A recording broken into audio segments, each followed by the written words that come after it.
ये जो सुंदर लोग अपना स्किन केयर रूटीन शेयर करते रहते हैं, भाई तुम पहले से सुंदर हो। क्या स्किन केयर रूटीन है?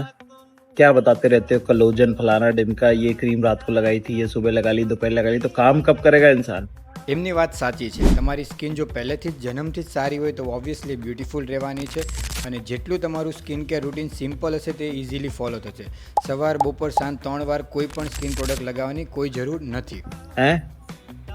और भैया तुम्हारे माँ बाप बहुत सुंदर लोग थे, इसलिए तुम लोग सुंदर लोग हो। अपने माँ बाप की फोटो लगाया करो रोज, कि इनकी वजह से सुंदर है वो। હા, એમની બીજી વાત પણ સાચી છે. જે આપણી સારી સ્કિન આવે છે જેનેટિકલી આવે છે. ઘણા લોકોની પેરેન્ટ્સની સ્કિન સારી હોય તો બટ ઓબ્વિયસલી તમારી પણ સ્કિન સારી આવવાની છે. એટલે જેનેટિક ફેક્ટર પણ બહુ મોટો રોલ પ્લે કરે છે.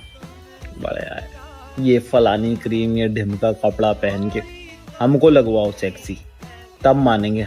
हमको लगवाओ गोरा तुम अपनी क्रीम से, तब हम मानेंगे कि तुम्हारी क्रीम में दम है, समझे? वरना ये बकवास में सुनूं नहीं अगली बार से। હા, એટલે જે પણ સ્કિન વધારે ડલ હોય તેને આપણે ક્યારે પણ સ્કિનનો ટોન ચેન્જ ના કરી શકે. ફક્ત ને ફક્ત સ્કિન પર કોઈ પણ જાતનું ડાર્કનેસ કા ડિપિગમેન્ટેશન છે કા ટેનિંગ છે તો આપણે એને જ ખાલી રિમૂવ કરી શકીએ. કોઈને ગોરા આપણે ના બનાવી શકીએ.